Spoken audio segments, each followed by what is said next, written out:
금년 우리 교회의 표가 치유와 회복을 넘어 부흥으로입니다. 그래서 지난 9월 4일, 9월 첫 주부터 치유와 회복에 관련된 말씀들을 본문을 제가 미리 정해놓고 오늘 세 번째 말씀을 드리고 있습니다. 오늘 이사야서 61장에 있는 말씀으로 여호와의 영이 임함이라는 제목으로 말씀을 드리고자 합니다. 치유와 회복은 여호와의 영 성령께서 우리에게 임재하실 때 그 성령의 은혜로 치유된다는 것을 오늘 여러분들에게 전하고자 하는 것입니다. 기독교 신앙이 무엇입니까? 기독교 신앙에 대해서 극단적인 잘못된 생각을 가지고 오해하는 사람들이 있고, 그것이 이제 단순한 오해가 아니라 이단적 사상으로 빠져들게 하는 것들도 있습니다. 기독교는 상식에서 벗어나는 종교가 아니라는 것을 먼저 아셔야 됩니다. 상식이라는 건 일반적인 법칙, 우주의 법칙, 일반적으로 우리에게 주위에서 일어나는 모든 것들의 그 범주를 뛰어넘지 않는 것을 상식이라고 하는 거죠.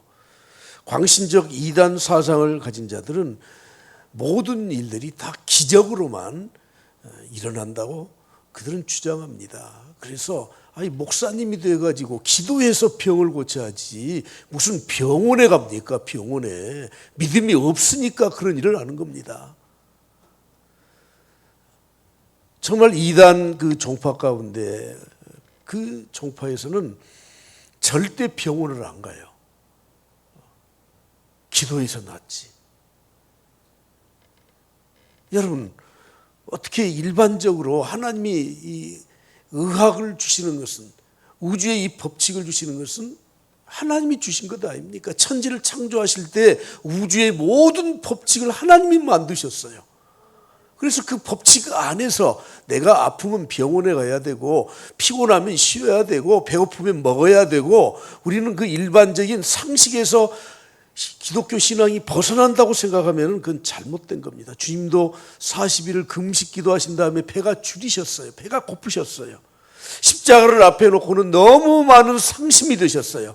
그래서 제자들에게 이렇게 말씀하십니다. 내가 심히 고민하여 죽게 되었다. 아니, 하나님이신 그분이 그 연약함을 보여서 됩니까? 염려 마라, 나 얼마든지, 이렇게 말을 해야 맞지 않습니까? 먼저 우리가 기독교 신앙에 대해서 잘못 오해하거나 잘못 생각해서는 안 됩니다. 신앙은 상식의 범주 안에 우리가 있다는 것을 먼저 알고 신앙생활을 해야 되는 겁니다. 내가 오늘 주의 일 열심히 했으니까, 공부 하나도 안 했지만 하나님이 도와주셔서 내가 아는 문제만 시험에 나오게 할 거야. 그래서 나는 좋은 성적을 거둘 거야. 여러분, 이건 참 미련하고 정신없는 사람들이 하는 말이에요. 그러나 두 번째, 더 중요한 게 있습니다. 기독교 신앙은 모든 것을 상식에 가두어 놓지 않는다는 것입니다. 하나님이 천지를 창조하시고 지금도 역사를 주장하고 계시고 섭리하고 계시고, 친히 때로는 역사에, 자연의 법칙에 개입을 하십니다. 그래서 주님이 때로는 바다 위를 걷기도 하시고, 풍랑이 있는 바다에 명령을 내리셔서 그 흉흉한 바다를 잔잔케도 하십니다. 그래서 우리는 기독교를 상식 밖으로만 생각해서도 안 되지만, 또 상식 안에 가두어 놓아서도 안 된다는 거예요. 주님이 40일을 금식한 이후에 줄이시고 배가 고프셨지 않습니까? 그때 사탄이 주님을 시험했던 첫 번째 시험거리가 뭡니까? 예수 선생, 당신 배고프지? 그래, 능력 있잖아. 옆에 돌 많지? 그 돌이 떡이 되어서 네가 배불리 먹어봐. 여러분, 하나님이신 예수님이 금식하시고 줄이셨을 때 먹을 것이 없는데 돌이 떡이 되게 해서 먹었다고 그게 큰 잘못입니까? 대답을 거기까지는 생각을 않고 사시는 모양이에요. 그러나 주님은 이렇게 말씀하십니다. 예수께서 대답하여 이르시되 기록되었을 때 사람이 떡으로만 살 것이 아니요 하나님의 입으로부터 나오는 모든 말씀으로 살 것이라. 여러분, 떡으로만 사는 것이 인생이 아니라 하나님의 말씀으로 사는 것이 더 중요하다. 그래서 나는 이 돌이 떡이 되게 해서 먹지 않는다고 말씀하셨습니다. 그리고 여기서 한 가지 더 우리가 생각해야 될 것은, 주님이 배고플 때마다 돌이 떡이 되어서 먹었다고 생각을 해보십시오. 자연의 이치와 상식적인 범위에서 완전히 벗어나는 거예요. 주님은 자기의 이익을 위해서, 자기의 배고픔을 해결하기 위해서 기적을 베풀어서 자기를 배불리려 하신 분이 아니라는 것을 아셔야 돼요. 아마 우리 믿는 성도들에게도 하나님이 그런 능력을 주셨다고 하면, 여기에 가난하게 살 사람이 세상에 어디에 있습니까? 30평 아파트에 살다 좁네. 하나님, 내 아파트 100평이 되게 해 주시옵소서. 그래서 갑자기 100평이 늘려가지고 그냥 거기에서 살면 얼마나 좋습니까? 하나님의 능력은 개인적인 이익을 위해서, 내 욕심을 채우기 위해서 주시는 능력이 아니라는 거예요. 그렇게 되면 세상은 정말 소란해지고 질서가 없어지고 정말 이 세상은 요지경 속이 될 것입니다. 그렇다면 기독교 신앙의 핵심 진리, 그 핵심 신앙이 무엇입니까? 이것을 믿음의 고백이라고 합니다. 내가 믿습니다. 그것을 고백을 하는 거예요. 입술로 고백하는 거예요. 그리고 입술로만 고백하는 것이 아니라 내 삶으로 고백하면서 사는 겁니다. 가장 중요한 것은 히브리서 11장 6절에 있는 말씀이죠. 믿음이 없이는 하나님을 기쁘시게 하지 못하나니 하나님께 나아가는 자는 반드시 그가 계신 것을 믿어야 된다. 그리고 또한 그가 자기를 찾는 자들에게는 상 주시는 이심을 믿어야 할 것이라고 말씀하고 있습니다. 기독교 신앙 고백의 가장 기본적인 첫 번째 가장 중요한 것은 무엇이냐면 하나님의 살아계심을 믿는 거예요. 지금도 하나님은 살아계셔서 역사하시는 분이십니다. 하나님의 존재를 믿고 살아계심을 믿고 전능하심을 믿고 하나님은 공의로우신 분이시고 선하신 분이시고 사랑이 무한히 많으신 그런 하나님을 우리가 믿는 거죠. 그러면서 자기를 찾는 자들에게, 하나님을 찾는 자들에게, 오늘 우리가 하나님을 찾기 위해서 예배 시간에 나왔습니다. 힘들고 어려울 때 하나님을 찾기 때문에 기도합니다. 좋은 일이 있을 때 하나님 앞에 감사합니다. 하나님께 영광을 올려드립니다. 하나님 다 찾는 것입니다. 내가 주님의 사명을 감당하기 위해서 때로는 헌신하고 봉사하고 때로는 내 물질도 바치고 때로는 순교의 자리에까지 가서 내 목숨까지 바치는 것이 하나님을 찾는 거예요. 하나님을 찾는 자들에게는 무엇을 주신다고요? 상을 주셔요. 할렐루야. 상을 주셔요. 이것을 믿는 것이 신앙의 고백의 가장 기본되는 첫 번째라는 것을 우리가 꼭 기억하고 신앙생활을 할 수 있길 바랍니다.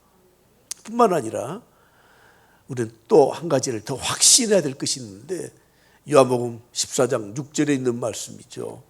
예수께서 이르시되 내가 곧 길이요 진리요 생명이니 나로 말미암지 않고는, 예수님께로 말미암지 않고는 아버지께로 올 자가 없느니라. 예수 그리스도가 유일한 인생의 길이시요 진리이시요 생명이시요 우리를 하나님의 자녀로 삼으시는 십자가의 그 은혜를 확실히 믿는 것이 신앙의 고백이라고 하는 거예요. 그래서 66권 신구약 성경의 요절이 되는 구절이 요한복음 3장 16절이죠. 하나님이 세상을 이처럼 사랑하사 독생자를 주셨으니 이는 저를 믿는 자마다 멸망하지 않고 영생을 얻게 하려 함이라고 말씀하고 있습니다. 여러분, 제가 오늘 여호와의 영이 임해야 되는 이 치유와 회복을 말씀드리면서 왜 기독교의 핵심 진리인 이 말씀, 가장 기본적인 것을 말씀드리는 줄 아십니까? 여호와의 영이 임했다고 하는 것에 대한 의미를 이 신앙의 고백 안에서 우리가 찾지 않으면 잘못된 신앙으로 가기 때문에 그런 것입니다. 이와 같이 성경 말씀을 우리가 간단하게 요약을 해서 우리가 사도신경이라는 신앙 고백서로 매 주일마다 또 새벽 기도를 시작할 때마다 또 여러분들이 개인적인 어떤 신앙의 문제가 있을 때 신앙의 고백을 하고 있습니다. 여러분, 신앙 고백, 사도신경은 기도문이 아니에요. 그건 고백이에요, 고백. 내가 이런 신앙을 가지고 삽니다 하는 확고한 고백입니다. 그러므로 혹시 이 내용에서 벗어나는 것을 가르치는 유명한 무슨 강사, 목사가 있다고 하면 저 사람 잘못됐는데 해야 되는 것이고, 그냥 사람들이 많이 모이는 그 큰 교회에서도 사도신경의 내용과 위배되는 것들을, 틀린 것들을 신앙의 고백으로 삼는다면 그것도 이단적인 사상이 있는 것을 우리가 생각해서 우리의 믿음을 항상 올바른 고백 가운데 믿음을 지켜나가야 할 것입니다. 오늘 본문으로 돌아가서 보시죠. 1절 말씀 보시면 주 여호와의 영이 내게 내리셨으니, 주 여호와의 영이 내게 임하였으니, 임재했으니 이는 여호와께서 내게 기름을 부으사. 여호와의 영, 성령이 임재한 것을 이사야 6장에서는 기름을 부었다는 표현으로 말씀을 하고 있습니다. 여러분, 구약 때에는 하나님의 임재가 직접 나타났습니다. 하나님의 사람들이라고 하는 사람들은 하나님이 특별히 세우셔서 여호와의 영, 성령을 은사로 주셨어요. 그리고 그것을 사람들에게 보이도록 하기 위해서 기름 부음의 과정을 통해서 그들을 하나님의 사람으로, 사역자로 삼으셨던 것입니다. 그래서 이사야 선지자에게 여호와의 영이 내리셨는데 여호와께서 그를 기름 부었다고 표현을 하는 것입니다.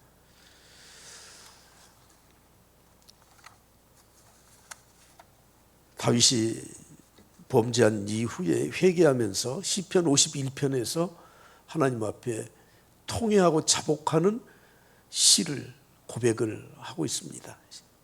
그 시의 내용 가운데 11절에 보면 이렇게 하나님 앞에 호소합니다. 다 같이 보시죠. 나를 주 앞에서 쫓아내지 마시며 주의 성령을 내게서 거두지 마소서. 주 앞에서 쫓아내는 것이 무엇입니까? 성령을 거두어 가는 거예요. 하나님의 일을 감당하도록 하기 위해서 왕과 제사장과 선지자 이들을 세우실 때는 기름 부음의 예식을 통해서 성령의 은사를 부어주셔요. 그런데 다윗이 범죄한 이후에 하나님 앞에 회개하면서 기도하는 내용이 나를 쫓아내지 마시옵소서, 내게서 성령을 거두어가지 마옵소서, 이렇게 기도를 하고 있다는 겁니다. 왜냐하면 구약은 모든 사람들이, 모든 성도들이 성령의 은사를 받은 것이 아니고 특별히 하나님이 세움받은 사람들만 성령의 기름 부음을 받은, 성령의 은사를 받은 자들이에요. 그런데 다윗보다 먼저 왕이 되었던 사울 왕을 다윗은 지켜보았습니다. 사울 왕도 기름 부음을 받았어요. 성령의 은사를 주었어요. 그러나 그가 하나님 말씀에 불순종하고 죄를 범하게 될 때 하나님께서 그를 버리시면서 성령의 은사를 거두어 가셨습니다. 오히려 사울에게는 악령이 역사해서 다윗을 죽이려고 하고 악한 일을 계속 세우는 것을 다윗은 누구보다도 사울의 그 악한 것을 다 보았습니다. 그렇기 때문에 자기가 범죄한 이후에 하나님께 버림을 받고 성령의 은사, 기름 부음 받은 것을 하나님께서 거두어 가실 것에 대한 염려를 했기 때문에 그렇게 기도했던 것입니다. 그러나 신약 시대는 어떻습니까? 구원받은 모든 성도들은 성령의 임재하심을 경험했고 성령의 내주하심, 내 안에 거하시는 것을 우리는 실제 경험하면서 또 그 성령을 모시고 사는 자들이 바로 신약의 성도들이에요. 그래서 거룩한 무리, 성도라고 한 것입니다. 로마서 8장 9절 말씀에 보면 이렇게 말씀합니다. 누구든지 그리스도의 영이 없으면 그리스도의 사람이 아니다. 그리스도의 영이 무엇입니까? 성령입니다. 성령이 내 안에 거하지 아니하시면 그리스도의 사람이 아니에요. 하나님의 사람이 아니에요. 구원받은 하나님의 백성이 아니에요. 천국 갈 하나님의 자녀들이 아니에요. 우리는 분명히 알아야 돼. 이사야 61장에서 말씀한 것처럼 여호와의 영이 이사야에게 내려와서 임재했어요. 그래서 기름 부으심을 받았어. 그러나 신약의 성도들은 특별한 은사를 받은 사람들만 성령의 체험을 한 사람들이 아니라 예수 그리스도를 믿는 모든 사람들은 다 성령의 내주하심을 입고 사는 사람들입니다. 고린도서 12장 3절에도 같은 말씀을 하시죠. 그러므로 내가 너희에게 알리노니 하나님의 영으로 일하는 자는 누구든지 예수를 저주할 자라 하지 아니하고, 다 같이 봅니다. 시작. 또 성령으로 아니하고는 누구든지 예수를 주시라 할 수 없느니라. 성령으로 말미암지 않고는, 성령께서 내 안에 함께 하시지 않고는 예수 그리스도를 주라고 시인할 수가 없다고 말씀을 하고 있습니다. 제가 여러분들에게 묻습니다. 여러분, 예수 그리스도는 나의 주인이신 줄 믿습니다. 성가대석에서만 좀 아멘이 좀 나오고 뒤에는 아멘이 안 나옵니까? 마스크를 쓰니까 아멘을 한지 안 한지 알지를 못하겠어. 입을 벌리는 모습이 안 보이니까. 다시 묻겠습니다. 나는 예수 그리스도가 구세주 되심을 믿고 예수 그리스도를 통해서 구원받은 하나님의 백성임을 믿습니다. 할렐루야. 예. 그것은 인간적으로 된 것이 아니라고 성경은 말씀하고 있습니다. 영접하는 자, 곧 그 이름을 믿는 자들에게는 하나님의 자녀가 되는 권세를 주셨다고 말씀하면서 그 다음 구절인 요한복음 1장 13절에 이렇게 말씀하죠. 이는 혈통으로나 목사의 아들이니까, 장로의 아들이니까 혈통으로 또는 육정으로, 내가 그렇게 해봐야 되지 하는 그 육정으로, 사람의 뜻으로, 내 의지로 나지 아니하고, 다 같이 시작. 오직 하나님께로부터 난 자들이기 때문이라고 말씀하고 있습니다. 내가 예수 그리스도를 믿어지는 것은 하나님께로부터 났기 때문에, 내 안에 성령의 감동이 있어서 내가 그 성령의 은혜를 힘입기 때문에 내가 예수 그리스도를 주라고 시인할 수 있다고 말씀을 하고 있습니다. 그래서 주님이 부활하신 후에 승천하시기 전에 예수님을 따르던 제자들, 그 무리들에게 신신당부를 해요. 그것이 무엇인 줄 아십니까? 사도행전 1장 4절이에요. 사도와 함께 모이사 그들에게 분부하여, 주님이 명령했습니다. 예루살렘을 떠나지 말라. 예루살렘 절대 떠나지 마라. 내게서 들은 바 아버지의 약속하신 것을 기다리라는 거예요. 너희들이 지금 예루살렘 떠나서 뭐 선교 가고 뭐하고 하지 말라는 거예요. 아버지께서 약속하신 그 성령이 오실 때까지, 성령이 너희 안에 임재할 때까지 너희들이 기다리라. 그래서 그들은 기도하기를 전혀 힘쓰면서 열흘 동안을 120명의 성도들이 한 자리에 모여서 은혜를 사모하면서 기다릴 때 오순절에 성령의 강림의 역사가 있었는 줄 믿습니다. 할렐루야. 하나님의 일은 성령이 임재하신 후에 하는 것입니다. 내 욕심으로, 내 의지로, 내 노력으로 내가 하고 싶어서 하고 안 하는 것이 아니라는 거예요. 그러므로 하나님의 영이 내 안에 임재한다는 것은 너무 소중한 거예요. 이미 성령의 역사하심으로 여러분들이 성령의 사람이 되었음에도 불구하고 영은 보이지 않기 때문에 내가 어떻게 성령의 사람이야, 이 겸손한 말이 아니라 진리를 알지 못해서, 깨닫지 못해서 하는 말일 뿐입니다. 누구든지 예수 그리스도의 영이 아니고는 예수 그리스도를 주라 시인할 자가 없어요. 우리는 다 성령의 은혜 아래서 성령의 감동으로 내 안에 성령의 내주하심 가운데 지금 살아가고 있다는 것을 확신할 수 있기를 바랍니다. 할렐루야. 오늘 저는 더 원고에 한두 가지 더 준비해 온 게 있지만 여기까지 말씀을 드려도 충분히 이해가 됐다고 생각이 돼서 여호와의 영이 임했다는 것은 여기까지만 말씀을 드리고 그 다음 구절로 넘어가려고 합니다. 자, 1절 2절 다시 한번 본문 말씀을 보시겠습니다. 주 여호와의 영이 내게 내리셨으니 이는 여호와께서 내게 기름을 부으사 가난한 자에게 아름다운 소식을 전하게 하려 하심이라. 왜 여호와의 영이 이사야에게 임했느냐? 왜 성령의 기름 부으심을 받은 그런 하나님의 사람이 되었느냐? 왜 그렇습니까? 가난한 자에게 아름다운 소식을 전하도록 하기 위해서라고 하는 거예요. 여기서 가난하다는 말은 그냥 우리의 이 삶의 곤고함만을 말하는 것이 아니라 자기가 가난하다는 것을 깨닫는 사람, 내가 부족하다는 것을 깨닫는 사람, 심령이 가난한 자는 복이 있나니 하나님 앞에 겸손한 사람, 정말 하나님이 아니고는 살 수 없다고 생각하는 그런 자들에게 아름다운 소식, 복음을 전하도록 하기 위해서라고 말씀합니다. 그 내용이 무엇입니까? 2절입니다. 나를 보내서 마음이 상한 자를 고치셔요. 예? 마음이 상한 자 고치셔, 포로된 자에게 자유를 주셔요, 갇힌 자에게 노임을 선포하셔요. 그래서 2절 말씀이 뭐라고 말씀합니까? 여호와의 은혜의 해, 여호와의 은혜의 해 희년을 선포하고, 그리고 하나님의 복의 날을 선포하여 모든 슬픈 자를 위로하기 위해서라고 말씀합니다. 왜 성령을 이사야 선지자에게 기름 붓듯이 부어주셨습니까? 복음을 선포하도록 하기 위해서라고 말씀합니다. 그러므로 여호와의 영이 임한 자는 복음을 선포합니다. 치유의 복음을 선포합니다. 사도복음서에서 주님이 육체의 질병을 고치셨던 것들이 약 41번 정도 소개되고 있습니다.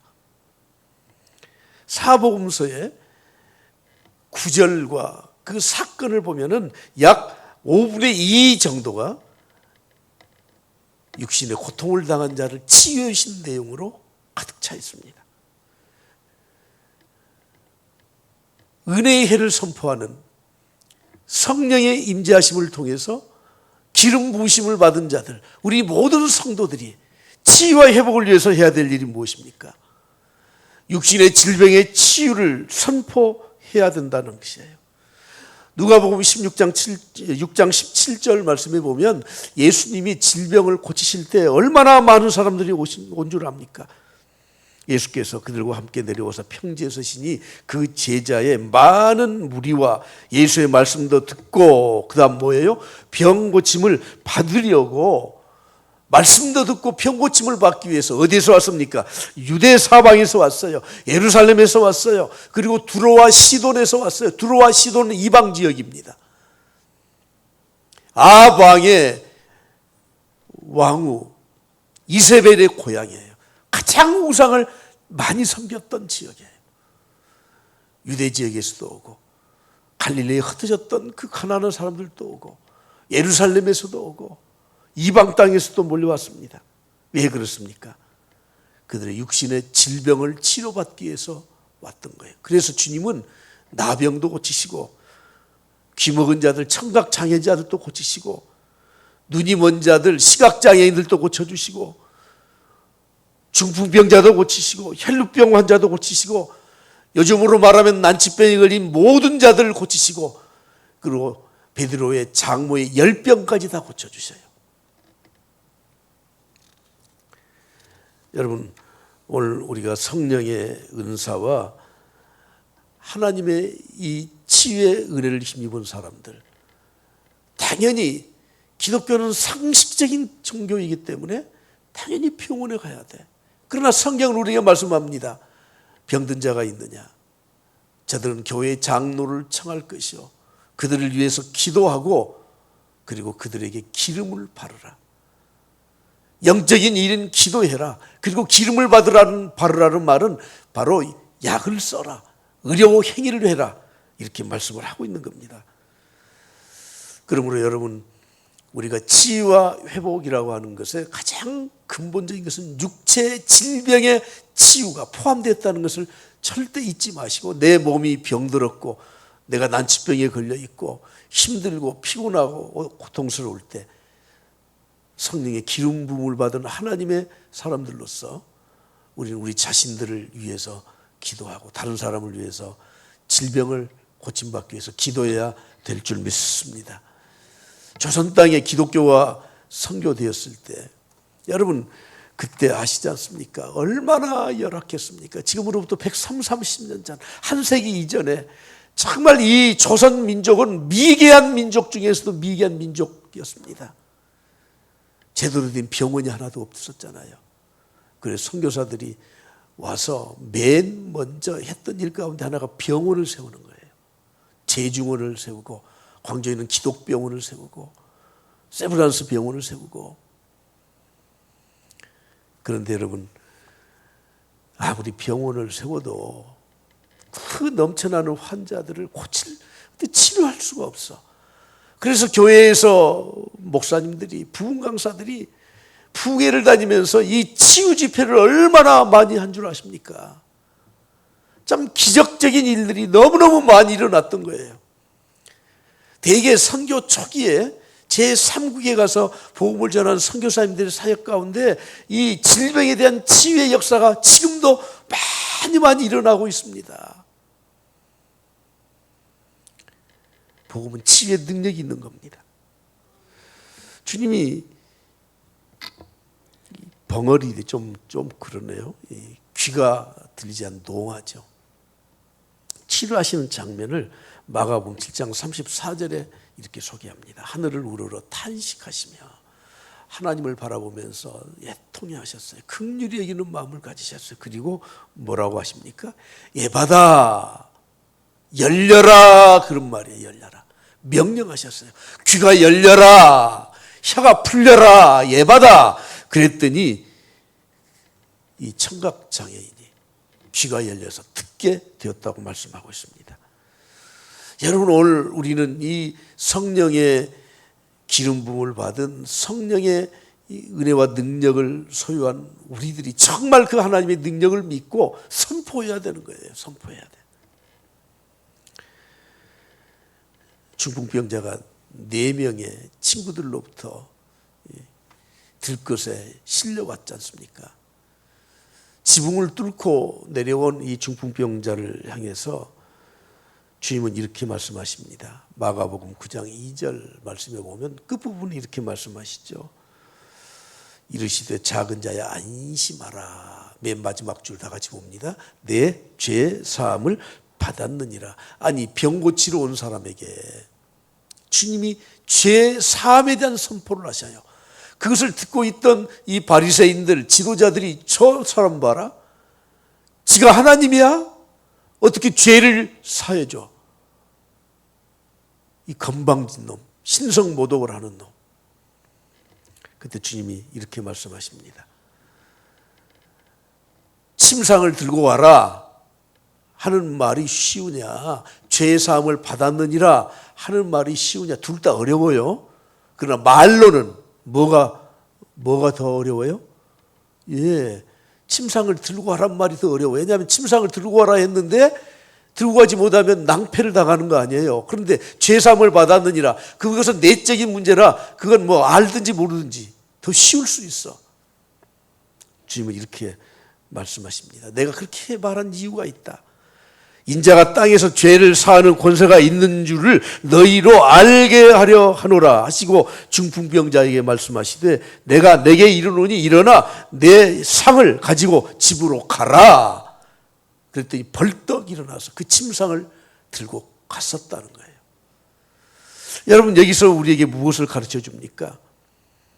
치유라고 하는 건 육신의 질병을 고침받는 것도 치유지만, 그러나 우리의 내적인 영적인 문제, 내가 고통당하는 정신적인 수많은 문제들, 이것을 근본적으로 치유하지 못하면 참된 치유와 회복이라고 할 수 없다는 것입니다. 가늠하다 현장에서 잡혀온 이 여인, 머리채가 잡혀서 끌고 왔잖아요. 아니, 죄를 보면서 돌로 치라 하는 계명이 있으면 자기들이 알아서 칠 것이지, 왜 이 여인의 머리채를 잡고 와서 한 손에 돌을 다 들고 와서 주님, 이 사람 쳐 죽일까요? 왜 묻습니까? 시험하려고 온 거죠. 주님이 돌을 들고 온 사람들에게 말을 했습니다. 죄 없는 자가 돌로 치라 했더니 다 양심의 가책을 받고 다 가버렸잖아. 주님은 여인에게 묻습니다. 누가 너를 정죄하는 자가 있느냐? 요한복음 8장 11절에 여인의 대답이 나오죠. 대답하되 주여 없습니다. 그래? 예수께서 이르시되 나도 너를 정죄하지 아니하노니. 그 여인은 현장에서 범죄해서 잡혀온 여인이에요. 사람들에게 머리채를 잡혀왔어요. 돌로 쳐 죽임을 당해야 돼요. 그런데 주님은 말씀하셨습니다. 나도 너를 정죄하지 않는다. 주님만이 우리의 이 육적 질병을 치유하는 능력뿐만 아니라 내 안에 있는 죄의 무서운 이 심판을 모두가 다 사해 줄 수 있는 능력이 있으신 분이에요. 그러므로 치유와 회복이라고 하는 건 육체의 질병뿐만 아니라 내 마음에 고통당하는 것들, 그리고 가장 밑바닥에 있는 죄의 쓴 뿌리까지 다 용서받는 것이 치유라고 하는 거예요. 저는 오늘 마지막 결론으로 드리고 싶은 말씀이 3절에 있는 말씀입니다. 3절 말씀을 좀 먼저 보여주시면 좋겠네요. 3절 말씀 다 같이 봅니다. 시작. 무릇 시온에서 슬퍼하는 자에게 화관을 주어 그 죄를 대신하며 기쁨의 기름으로 그 슬픔을 대신하며 찬송의 옷으로 그 근심을 대신하시고 그들이 의의 나무 곧 여호와께서 심으신 그 영광을 나타낼 자라 일컬음을 받게 하려 하심이라. 아멘.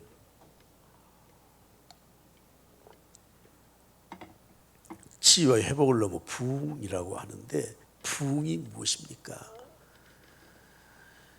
성령의 임재하심을 통해서 우리는 복음을 선포해서 육신의 질병과 마음의 고통의 문제와 죄악의 모든 것들을 전부 다 치유함을 받고 이제는 부흥의 길로 가야 되는데, 그 부흥이 3절에 있는 말씀이에요. 여러분 2절 말씀에 보면 은혜의 해를 선포하라고 말씀하지 않습니까? 은혜의 해를 선포해. 은혜의 해, 그것은 희년을 말하는 거예요. 성경 공부를 깊이 하지 않으면 희년이 뭐야? 이건 기쁠 희자거든요. 기쁨의 해예요. 기쁨의 해. 하나님은 우리에게 안식년에 대한 제도를 주셨습니다. 6년 동안 농사를 지었으면 그 다음 한 해는 휴경을 해라. 그리고 또 6년 동안 농사 짓고 또 한 해를 휴경을 해라. 그것이 7번 반복되면 7, 7, 49. 49년이 지나면 49년째 또 안식년 아니에요? 그 다음 50년째, 그것이 희년이에요. 그 다음에 희년 때도 쉬어라. 여러분 걱정이 안 되십니까? 응? 여러분 6년 직장 다니다가 1년 쉬었다가 6년 직장 다녔다가 1년 쉬었다가 그렇게 할 수 있나요? 그런 의미는 아니고, 쉬라고 하는 그 안식해라고 하는 것은 우리에게 어떤 의미를 줍니까? 물론 우리의 육체 노동도 쉬는 것을 의미하지만 다음 경작을 해야 될 그 땅을 다시 복구시켜 주는 것을 의미해요. 그러면서 사람도 쉬라는 거예요. 하나님이 다 책임져 주실 테니까 너희들 내 말만 믿고 안식년 지키고 희년 지키고 그렇게 살아라. 근데 그냥 쉬는 것이 그것이 희년이 아니라 그때 회복을 해야 된다는 거예요. 회복을. 놀이 또는 오락, 게임하는 이런 것들을 레크리에이션이라고요. 크리에이션이 뭐예요? 창조죠. 리 앞에 접두사로 붙은 리는 다시 창조하는 거예요. 바로 이 안식년과 희년의 제도는 너희들이 쉬면서 하나님이 다 책임져 줄 테니 너희들이 쉬면서 다음을 준비해라, 그런 뜻입니다. 그래서 그 희년 때에는 노예로 잡아왔던 사람들, 그때는 돈으로 못 갚으면 몸으로 때워야 되니까 가서 그 집에 들어가서 종살이를 하는 거예요. 노예살이를 하는 거예요. 그때 다 풀어주라는 거예요. 그동안 49년 동안 노예했던 사람 풀어주면 진짜 억울할 것 같아. 2년 전, 3년 전에 노예로 들어갔는데 그때 풀어주면은, 오, 하나님 은혜는 그런 겁니다. 그래서 이 희년의 의미는 너희들이 쉬면서 하나님의 은혜를 생각하면서 준비해라 하는 그런 의미가 있습니다. 그리고 두 번째는 그렇게 쉬더라도 절대 너희들 죽지 않는다. 그러므로 절대 하나님을 신뢰하라 하는 의미를 가지고 있다는 것입니다. 아무튼 하나님은 우리에게 은혜의 해를 선포하셨습니다. 치유와 회복을 넘어 참된 부흥으로 가는 길에 하나님께서 오늘 이사야 선지자를 통해서 하나님의 영이 그에게 내리셔서 기름 부음을 받았는데 너는 선포해. 가난한 자에게 위로해 주어라. 치유해 주어라. 치유의 복음을 선포해라. 그리고 3절에 있는 말씀처럼 슬퍼하는 자에게 화관을 줄 것이고 슬픔을 대신해서 찬송의 옷을 입도록 할 것이다. 이것이 참된 치유와 회복이요 부흥으로 가는 길이라는 것을 우리에게 말씀하셨던 것입니다. 사랑하는 성도 여러분, 오늘은 주일이죠. 맞죠? 주일이죠? 예, 주일이에요. 오늘 주일날, 주님의 날, 로드스데이, 주님의 날 여러분들이 오셔서 예배를 드립니다. 일상생활을 다 중단하고 하나님 앞에 예배하는 거룩한 이 예식을 통해서 우리가 오늘 예배를 드리지 않습니까? 근데 캘린더를 보면 어떤 캘린더는 이렇게 시작됐더라고요. 월, 화, 수, 목, 금, 토, 일 해졌어. 제가 독일에서 이제 캘린더를 하나 사왔더니 그렇게 돼 있더라고. 기분이 나빠 죽겠어. 주일이 먼저 와야 되잖아요. 주일이 먼저 있고 월, 화, 수, 목, 금, 토예요. 주일날 은혜 받고 주일날 거룩함을 지키고 주일날 하나님께 예배할 때 그 다음에 오는 것이 하나님의 능력과 영적인 힘을 얻어서 참된 치유와 회복과 부흥의 길로 가는 길입니다. 여러분 주일을 그냥 그렇게 생각하시면 안 돼. 아이고 피곤해 죽겠다. 오늘 하루 시자가 아닙니다. 주일날 오셔서 영적인 힘을 얻으시고 할렐루야 은혜 받으시고 할렐루야 주의 일 감당하면서 확신을 가지시고 목표를 정하고 한 주간을 시작하셔서 치유와 회복을 넘어 부흥의 길로 갈 수 있기를 그리스도로 간절히 축복합니다.